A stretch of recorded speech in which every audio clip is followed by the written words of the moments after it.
পুজোর মুখে পর্যটনের ব্যস্ত সময়ে দার্জিলিংয়ে সান্দাকফু ট্রেকিং রুট নিয়ে তৈরি হয়েছে দুশ্চিন্তা। আগামী 15 সেপ্টেম্বর খুলতে চলেছে সিঙ্গালীলা ন্যাশনাল পার্কের এই জনপ্রিয় ট্রেক পথ। ইতিমধ্যেই প্রচুর বুকিংও হয়ে গেছে, তবে তার আগেই প্রতিবেশী দেশ নেপালের অশান্ত পরিস্থিতি পর্যটক এবং ট্যুর অপারেটরদের কপালে ভাঁজ ফেলেছে। সান্দাকফু রুটটি সীমান্ত পারাপারের কারণে বিশেষ তাৎপর্যপূর্ণ। ট্রেকিং এর বড় অংশ জুড়ে রয়েছে নেপালের ভেতরের এলাকা, সেখানে হোমস্টে এবং খাবারের বন্দোবস্ত থাকে। ফলে নেপালে গোলমাল তৈরি হওয়ায় পর্যটকরা ভাবছেন নিরাপদে যাওয়া বা ফেরা কতটা সম্ভব হবে। বুকিং করা থাকলেও অনেকেই দ্বিধায় রয়েছেন, তবে পর্যটন ব্যবসায়ীরা আশাবাদী। Eastern Himalaya travel and tour operator অ্যাসোসিয়েশনের সাধারণ সম্পাদক দেবাশিস চক্রবর্তী জানিয়েছেন, এখনো পর্যন্ত জিটিএ বা ক্রস বর্ডার ট্যুরিজম নিয়ে কোনো সরকারি নিষেধাজ্ঞা জারি হয়নি। আশা করছি 15 তারিখের মধ্যে পরিস্থিতি স্বাভাবিক হবে। কেউ বুকিং বাতিল করতে চাইলে বিকল্প ব্যবস্থা দেওয়ার পরিকল্পনাও রয়েছে। অন্যদিকে Himalayan hospitality and tourism development নেটওয়ার্কের সম্পাদক সম্রাট সান্যালের দাবি, ভারতের অংশে পুরোপুরি নিরাপদ। এখানে প্রচুর এসএসবি মোতায়েন রয়েছে। চাইলে পর্যটকরা ভারতীয় সীমান্তের হোমস্টে বা জিটিএ লজে থেকেই ট্রেকিং উপভোগ করতে পারবেন। সব মিলিয়ে নেপালের অশান্ত পরিস্থিতি একদিকে যেমন পুজোর আগে পাহাড়ি ট্রেকিং নিয়ে অনিশ্চয়তা তৈরি করেছে, অন্যদিকে পর্যটন ব্যবসায়ীরাও ভরসা রাখছেন দ্রুত পরিস্থিতি স্বাভাবিক হবে। শেষ পর্যন্ত পর্যটকদের সিদ্ধান্তই ঠিক করবে এই মৌসুমে সান্দাকফু ট্রেকিং কতটা জমবে নাকি বুকিং বাতিলে ক্ষতিগ্রস্ত হবে ব্যবসা।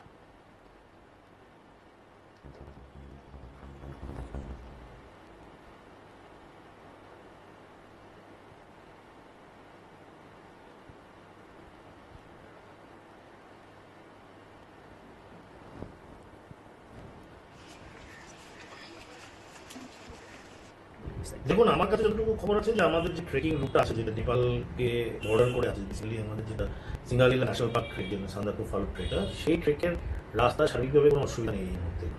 কারণ আমাদের ওখানে এখন এসএসবির একটা বড় রকমের প্ল্যাটুন ওই রিজনে থাকে, তো পুরো রিজনটাই আমাদের যা খবর আছে সেফ আছে।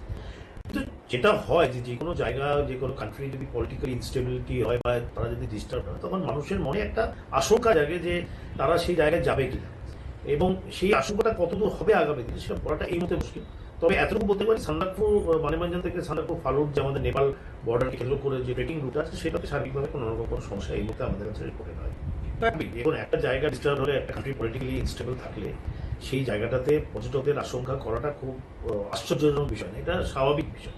তাই আমরা তাদেরকে আশ্বস্ত করতে চাই যে আমাদের যেহেতু ইন্ডিয়া পার্টিও প্রচুর অ্যাকোমোডেশন আছে সান্দাকফু রিজিয়নে, হোমস্টেস তৈরি হয়েছে, প্লাস হচ্ছে আমাদের জিটিএ লজগুলো আছে, সেগুলো অলরেডি রেনোভেট করা জায়গায় আছে, প্লাস ক্যাম্পিংয়ের কিছু প্রভিশনস আছে ওখানে। তো সেক্ষেত্রে এসএসবি এবং জিটিএ অ্যাডমিনিস্ট্রেশন আমার যদি মনে হয় তারা ব্যাপারটার উপর নজর রাখছেন এবং তা সঠিকভাবে সঠিক পরিষেবা দিয়ে, সঠিক সিকিউরিটি দিয়ে তারা করতে পারবে ইন্ডিয়া পার্টি। দেখুন, আমার কাছে যতটুকু দেখুন, আমরা সবসময় এটাকে আশাবাদী, কারণ এক প্রতিবেশী রাষ্ট্রের তাদের ঘটনা যেটাকে ঘটছে, সেই ঘটনা সম্বন্ধে আমাদের কোনো মন্তব্য করাটাকে সেই জায়গায় আমরা নেই। কিন্তু আমরা একটা জিনিস মনে করি, সেটা হচ্ছে যে ট্যুরিজম হচ্ছে যে রিলিজিয়ন, ট্যুরিজম আমাদের কাছে ধর্ম। ঠিক যেরকম ভাবে প্রতিবেশী রাষ্ট্রগুলোর সঙ্গে আমাদের যে সম্পর্কিত জায়গা, সেই জায়গায় আমরা খুব আশাবাদী যে আগামী দিনে খুব তাড়াতাড়ি এই পরিস্থিতি তার পরিবর্তন হবে।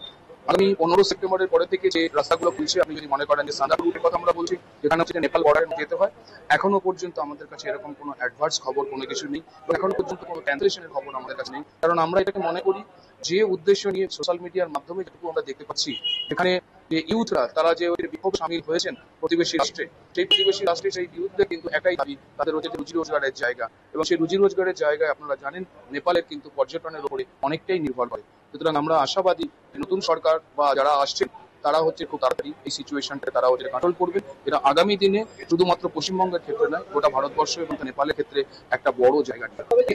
এই মুহূর্তে যতটুকু আমাদের কাছে খবর আছে, আমরা সদস্যদের মাধ্যমে তাদের সঙ্গে যোগাযোগ করছি এবং আমরা তাদেরকে এটুকু বলছি, যেহেতু এটা পররাষ্ট্র বিষয়, এটা আমাদের হাতে নেই, তবুও যদি কোনো রকম অল্টারনেট জায়গা যদি তৈরি করতে হয়, সেখানে আমরা দিতে পারবো। কারণ 88 trek roots of north Bengal বলে অলরেডি পশ্চিমবঙ্গ সরকার এর মাধ্যমে একটা বই বার করেছে। এই 88 ট্রেক রুটস এর মধ্যে অনেকটাই জায়গা কিন্তু যেটা আছে, যেটা হচ্ছে বর্ডার অধ্যুষিত নয়। সুতরাং সেই সমস্ত মানুষেরা যারা অ্যাডভেঞ্চার ট্যুরিজমের জন্য যারা আসতে চাইছেন, সেই অ্যাডভেঞ্চার ট্যুরিজমের ক্ষেত্রে আমরা তাদেরকে শিপ করাতে পারবো। দেখুন, আমরা